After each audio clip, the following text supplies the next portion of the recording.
বললেন, সেটাকে তারা মানলো না। তারপরে মহাসচিব বললেন, সেটাও মানলো না। তারপরে যখন খোদ চেয়ারম্যান বললেন একটা সভায়, তখন বললেন উনি ভয় পাইছে, তাই বলছে। উনি বলছে ঠিকই, কিন্তু ওনারা কাজ করে না। আজকে যেভাবে ওই জায়গায় যে গণভোটের প্রস্তাবটা কিন্তু বিএনপির পক্ষ থেকে ছিল, গণভোটের প্রস্তাবটা সে প্রস্তাবের ভিত্তিতে কখন হবে এটা নিয়ে প্রশ্ন আসছে। এটা কি আওয়ামী লীগ এই কি নির্বাচনের দিন হবে, নাকি আগে হবে, নাকি পরে হবে? বিএনপির পক্ষ থেকে সালাউদ্দিন সাহেব নিজে বলেছেন তখন।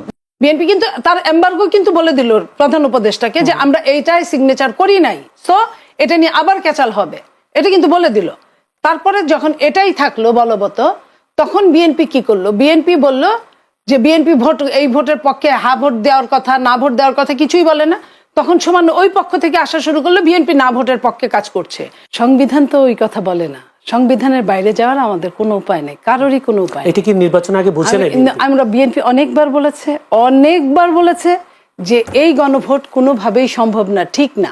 আপনি হচ্ছে ওই বললাম না চেরি পিকিং এর মতো, আপনার সংবিধান চান আমাদের লবণের মতো, যা যতটুকু প্রয়োজন সে ততটুকু ব্যবহার। গণভোট বিএনপি বললো যে যদি হয় তাহলে একদিনেই হতে হবে। কেন হতে হবে? যে একটা তো আমি জানতেই আছি এটা কোনো আমার আইনের মধ্যেই নাই, সংবিধানেই নাই এখন গণভোট। এই গণভোট দিতে যাওয়ার আগে আরেকটা গণভোট দেওয়া দরকার, যে গণভোটটা হবে কি হবে না। সংবিধান দেখিয়ে তত্ত্বাবধায়ক সরকার বাতিল করা হয়েছে, সংবিধান দেখিয়ে সবকিছু করা হয়েছে। আপনি যে সেম সংবিধান বাংলাদেশের মানুষকে আবার দেখান, বাংলাদেশের মানুষ এখন আর, বাংলাদেশের তরুণ সমাজ গণঅভ্যুত্থান শিখে গেছে। আপনি জোর করে বললে তো হলো না, আপনি জোর করে শপথ নিলে তো হলো না। ব্যারিস্টার তানিয়া আমির কি বলছে? আমি যদি একজন লয়ার হিসেবে বলি, ব্যারিস্টার তানিয়া আমির বলছে যে একদিনে দুইটা শপথ নিতে পারে না। তাহলে তো এই যে বিরোধী দল তো শপথ দুইটা নিয়েছে, তাহলে তো ওনাদের সংসদের শপথ বাতিল। যদি সংসদের বাতিল হয় তাহলে তাদেরকে আপনি ডেপুটি স্পিকার বানাবেন কিভাবে? দর্শক, বিরতির পর চ্যানেল সংলাপ অনুষ্ঠানে আবারও আমন্ত্রণ। আশা করি আপনারা আমাদের সঙ্গে থাকবেন। বিরতি পর যেতে চাই আল মামুন রাসেলের কাছে। আল মামুন রাসেল, জামায়াত নিয়ে, জামায়াতের স্ট্যান্ড নিয়ে বিভিন্ন ধরনের কথাবার্তা হয়। তারা এক জায়গায় স্ট্যান্ড হয়ে দাঁড়াতে পারে না। যেমন যদি বলি, এইভাবে বলি, শপথ গ্রহণের অনুষ্ঠানে তারা বলেছিলেন সংসদের শপথ গ্রহণ করবেন না, এবং যদি জুলাই সনদ বা দুঃখিত সংবিধান সংস্কার পরিষদে শপথ গ্রহণ করা না হয় বিএনপি, কিন্তু পরবর্তী করলেন। আবার ইদানিং যা বিএনপি এগিয়ে এসেছে, তাদেরকে সংসদের ডেপুটি স্পিকার দেওয়ার একটা প্রস্তাব তারা করেছেন। একটি জায়গায় বলা হচ্ছে জামায়াত আপাতত জুলাই সনদের বাস্তবায়ন না হলে এই পদটা তারা নিতে চায় না। আমার প্রশ্ন হলো, তারা কি কথা স্ট্যান্ড থাকতে পারবেন, নাকি কয়েকদিন পর গিয়ে ঠিকই বলবেন যে আমরা ডেপুটি স্পিকার চাই? আচ্ছা দেখেন, প্রথম কথা হচ্ছে আপনি ডেপুটি স্পিকার প্রস্তাব দিতে হবে কেন? আপনার প্রস্তাব দিতে হবে, আপনার প্রস্তাব দেওয়ার কি মানে প্রস্তাবটা দিতে হবে কেন? এটা তো গণভোটে পাশ হয়েছে, যে গণভোটে পাশ হয়েছে, গণভোটের যে প্রশ্নগুলো ছিল 30টা এর প্রস্তাবনা পাশ হয়েছে, গণভোটে 59% মানুষ জনগণ ভোট দিয়েছে, এটা তার অধিকার। সংস্কার পরিষদের শপথ না নেওয়ার এটা তো আপনি না করলে এটা আপনার বিষয়, আপনি এটা দেওয়ার কে, মানে এটা তো তার অধিকার। আপনি দিচ্ছেন কেন? এটা তো আপনার দেওয়ার বিষয় না। আমি টাকা পাই 100 টাকা, ওদিকে টাকা পাই 100 টাকা, আপনি আমাকে 20 টাকা দিয়ে ধর নেই কেন নি? আপনি তো আমি তো টাকা পাই, আপনি তো ঋণগ্রস্ত, আপনাকে প্রস্তাব দিতে হবে কেন? আপনি জনগণের 50% ভোট পেয়ে আপনি জনগণের দেশের প্রধান হয়েছেন, দেশ চালাচ্ছেন, কিন্তু 59% মানুষ তো ভোট দিয়েছে, দেশটা কিভাবে চলবে? দেশের বিরোধী দল ডেপুটি স্পিকার পাবে, এটা জনগণ ভোট দিয়ে বলেছে।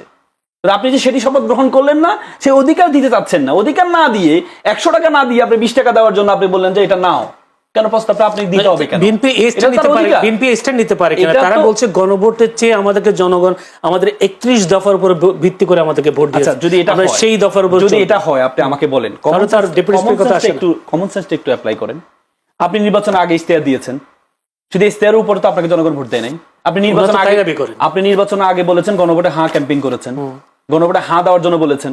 আপনি নিজেই বলেছেন গণভোটের প্রস্তাবটা কিন্তু বিএনপির পক্ষ থেকে ছিল, গণভোটের প্রস্তাবটা।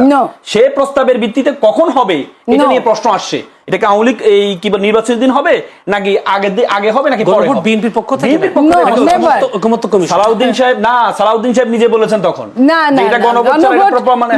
গণভোট সালাউদ্দিন সাহেব বলে নাই, রাজিও ছিল না। পরে যখন জবরদস্তি করা হয়েছে তখন গণভোট রাজি হয়েছে। দেখেন, এখানে প্রথমে প্রস্তাব আসছে হচ্ছে সংবিধানকে স্থগিত করে একটা আদেশ জারি করার জন্য। কারণ সংবিধান থাকা অবস্থায় রাষ্ট্রপতি আদেশ দিতে পারে, অধ্যাদেশ দিতে পারে, 93 আলোকে দিতে পারে না। তখন বলা হয়েছিল তাহলে সংবিধানটাকে স্থগিত রাখতে হবে, কারণ এর আগে ৭৭-এ যে গণভোটটা আয়োজন করেছেন জিয়াউর রহমান সাহেব, তখন কিন্তু সংবিধানকে স্থগিত করা হয়েছিল, কারণ গণভোটটা সংবিধানে ছিল না। তখন প্রস্তাব আসছিল যে তাহলে এটা সংবিধানটাকে স্থগিত করা হোক। বিএনপি বলে না, সংবিধান যদি স্থগিত করে রাষ্ট্রপতি যদি বাদ দেয় তাহলে কি সাংবিধানিক শূন্যতা তৈরি হবে, করা যাবে না।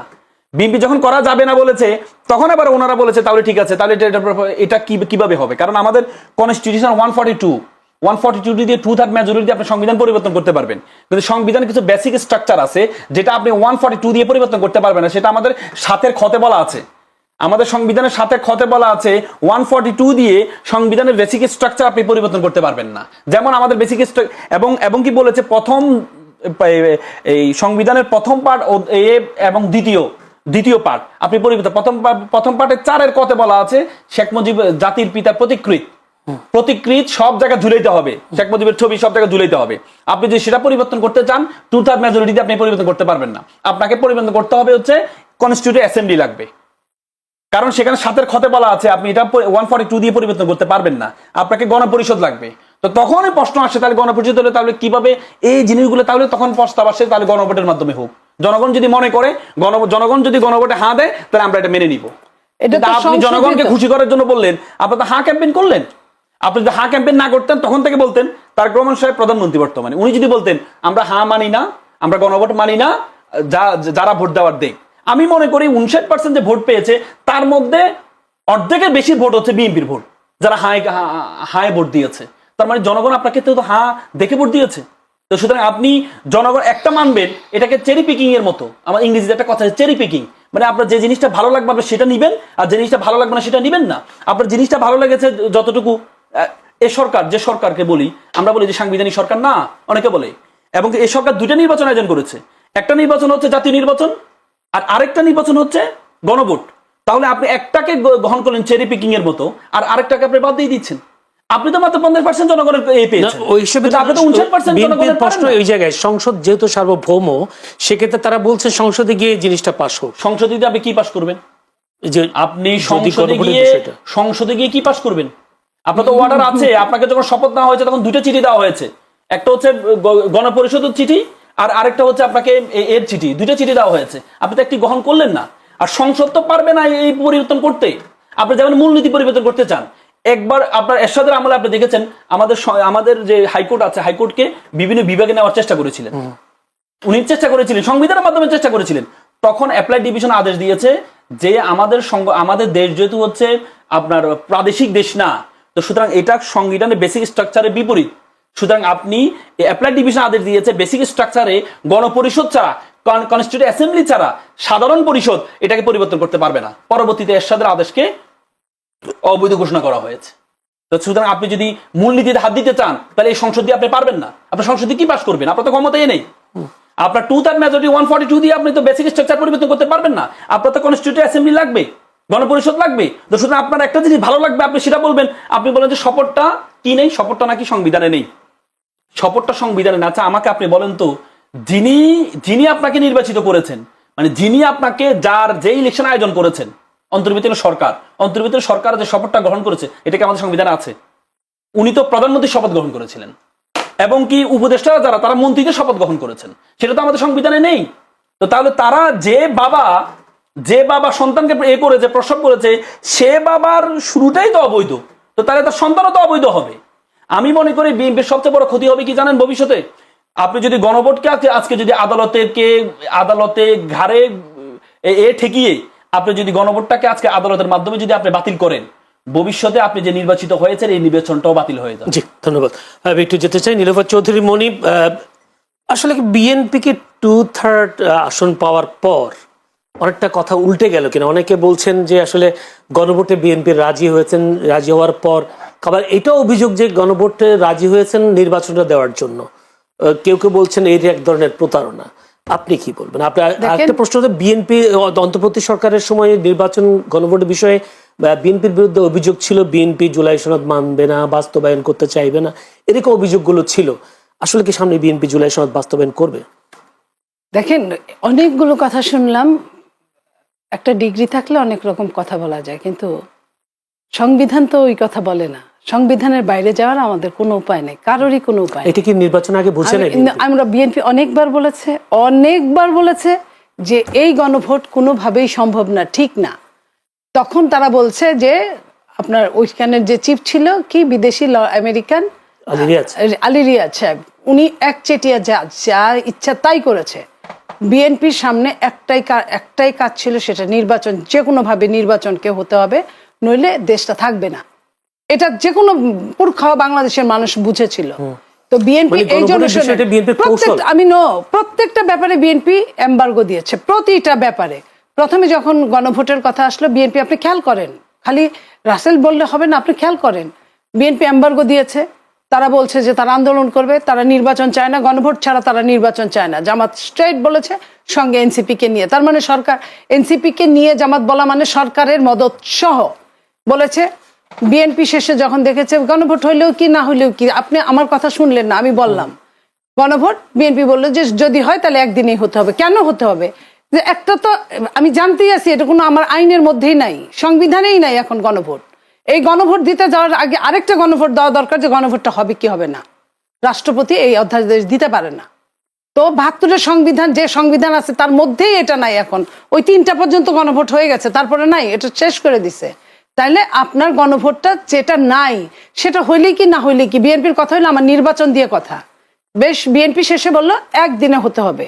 জামাত আবার আন্দোলনের ভয় দেখাইলো, আন্দোলনে মাঠে নামলো, তারেক রহমানের গালাগালি করলো, বিএনপিরে গালাগালি করলো, বিএনপি ওই জায়গা থেকে সরলো না। এতে কি হলো দেখেন, জুলাই সনদ নামে যেটা করলো, বিএনপির অনেকগুলো নোট অফ ডিসেন্ট ছিল, আপনারা জানেন, নোট অফ ডিসেন্ট সহ বিএনপি সিগনেচার করেছিল জুলাই সনদে। কিন্তু প্রধান উপদেষ্টা যখন এটা প্রকাশ করলেন তখন কিন্তু এমবার্গো গুলো একটাও ছিল না, নোট অফ ডিসেন্ট গুলো ছিল না। বিএনপি কিন্তু প্রতিবাদ করলো।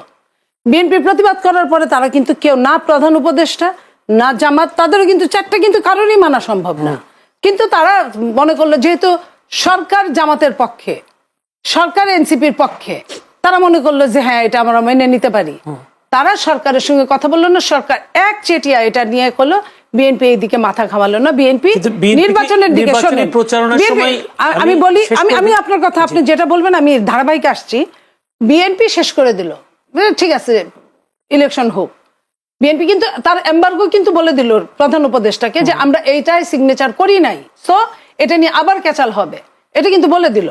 তারপরে যখন এটাই থাকলো বলবৎ, তখন বিএনপি কি করলো? বিএনপি বলল যে বিএনপি ভোট, এই ভোটের পক্ষে হা ভোট দেওয়ার কথা, না ভোট দেওয়ার কথা কিছুই বলে না। তখন সমান ওই পক্ষ থেকে আসা শুরু করলো বিএনপি না ভোটের পক্ষে কাজ করছে, বিএনপির অমুক জেলায় অমুক থানায় না ভোটের পক্ষে বলছে। এখন যে কোনো একটা মানুষ তার মতামত ব্যক্ত করতেই পারে একটা দেশে, স্বাধীন দেশে। সেইখানে বিএনপির প্রথমে নির্বাচনী চিফ কোঅর্ডিনেটর নজরুল ইসলাম খান সাহেব বললেন, সেটাকে তারা মানলো না। তারপরে মহাসচিব বললেন, সেটাও মানলো না। তারপরে যখন খোদ চেয়ারম্যান বললেন একটা সভায়, তখন বললেন উনি ভয় পাইছে, তাই বলছে। উনি বলছে ঠিকই, কিন্তু ওনারা কাজ করে না। আজকে যেভাবে ওই আপনি বলবেন দেখে আমি এটা বললাম, এই কথাটা আমি ওই জায়গায় যে গণভোট আমি মানি না, যদি বলি এমবার্গো ছিল সে কারণে আমি মানি না, তারপরও রাজি হয়ে আবার গণভোটে হার কথাও বলল। এইখানে আমি বলি, এইখানটা বলি যে জিনিসটা আপনার একটা ডিম আপনি মুরগিতে তা দেওয়ার জন্য বসাইছেন, যে ডিমটা কাঞ্জা হয়েছে, এটার আপনি যত দিন 30 দিন বসায় রাখেন আর 60 দিন বসায় রাখেন, ওই ডিমের বাচ্চা ফুটবে না। এটাই কনফার্ম। বিএনপি জানে যে 2/3 মেজরিটি থাকলে এই ডিমে বাচ্চা ফুটবে না। আর যদি 2/3 এর নিচে হয় তাহলে জবরদস্তি করে তারা নিবে ঠিক, কিন্তু আইনকে তারা মানবে না। তো এই যে আইনকে মানবে না, জবরদস্তি করে নিবে। এখন বিএনপি 2/3 মেজরিটি, তার আগে আমি বলি, তার আগে বলা হয়েছে না যে সংসদ যেটা ফাইনাল করবে, সংসদ ফাইনাল করবে। তাহলে সংসদ যদি ফাইনাল করে, এবং ওইখানে আলী রিয়াজ আরেকটা প্যাচ কি দিয়েছে যে 180 দিনের মধ্যে যদি না করা হয় অটোমেটিক হয়ে যাবে। অটোমেটিক, এটি কি মামার বাড়ির আবদার যে চাওয়ার সঙ্গে সঙ্গে পাওয়া যাবে? আপনার সংবিধান যে কথা বলবে, সংবিধানের বাইরে কথা বলা কারো কোনো এখতিয়ার নাই। আপনার গত সরকার ইন্টারিম গভর্নমেন্ট, সেও কিন্তু সংবিধান মান্য করেই আসছে, যে কারণে রাষ্ট্রপতিকে উৎখাত করতে পারে নাই তারা। ওই রাষ্ট্রপতির হাত দিয়ে কিন্তু তারা শপথ নিয়েছে। তো সেইখানে আমি বলছি, সংবিধান মাইনে যদি কাজ করা হয়, এখনো যদি সংবিধান মেনে কাজ করা হয়, 2/3 মেজরিটি ওইখানে মাস্ট। 2/3 মেজরিটি হা জয়যুক্ত না হলে এই আইন পাশ হবে না। এখন হা জয়যুক্ত হওয়ার জন্য যা যা করার, সেটা যদি বিরোধী দল, আমি সম্মানের সাথে বলছি, যদি বিরোধী দল করতে পারে যে এর মধ্যে যেটা এইখানে যে এই যে ডেপুটি স্পিকার, এইখানে এটা বিএনপির বদান্যতা। এখনো তো পাশই হয় নাই আপনার, পাশ হওয়ার পরে না আপনার বাধ্যবাধকতা থাকবে। আপনি জোর করে বললে তো হলো না, আপনি জোর করে শপথ নিলে তো হলো না। ব্যারিস্টার তানিয়া আমির কি বলছে, আমি যদি একজন লয়ার হিসেবে বলি, ব্যারিস্টার তানিয়া আমির বলছে যে একদিনে 2টা শপথ নিতে পারে না, তাহলে আগে শপথটা ভঙ্গ হয়ে যায়। স্বাধীন মালিকও তাই বলেছেন। তাহলে আপনি আগুন নিয়ে খেলতে পারেন, আমি তো আগুন নিয়ে খেলতে পারি না। ওই যে ব্যারিস্টার রুমিন ফারহানা, ও তো স্বতন্ত্র নির্বাচন করেছে।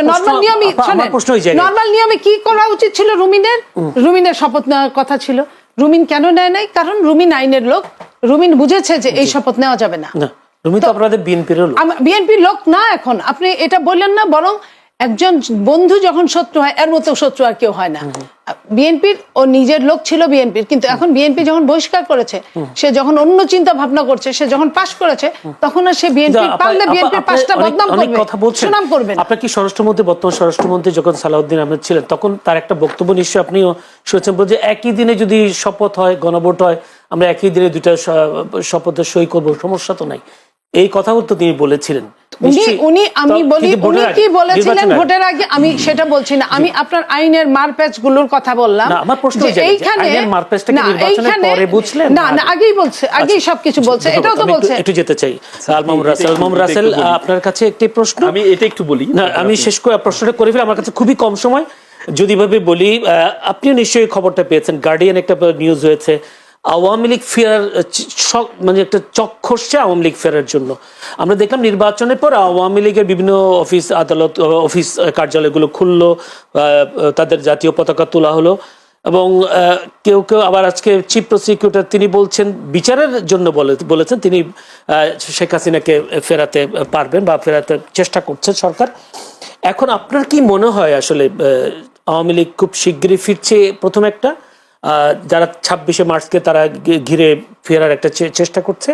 দ্বিতীয় প্রশ্ন, তৃতীয় প্রশ্ন হলো, বিচারের জন্য শেখ হাসিনাকে ফেরানো সম্ভব কিনা?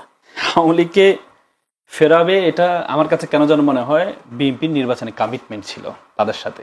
না হলে আপনি দেখেছেন বিভিন্ন জেলাতে তাদের অফিস উদ্বোধন করছেন, বিএনপির এমপি খুলে দিচ্ছেন, উদ্বোধন করে তালা। এখানে আবার অনেক প্রতিবাদও করেছে, যেটা কথা আপনি যখন এমপির পক্ষ থেকে যখন তালা খুলে দিচ্ছে, একটা আইনের আলোকে নিষিদ্ধ সংগঠন, আমাদের আইনে আছে, সন্ত্রাস বিরোধী আইনে আছে যে আপনি নিষিদ্ধ সংগঠনের সহযোগিতা করলেও আপনি অপরাধী, আপনি তাদের প্রচার করলেও আপনি অপরাধী, সেখানে আপনি তার তালা খুলে দিচ্ছেন।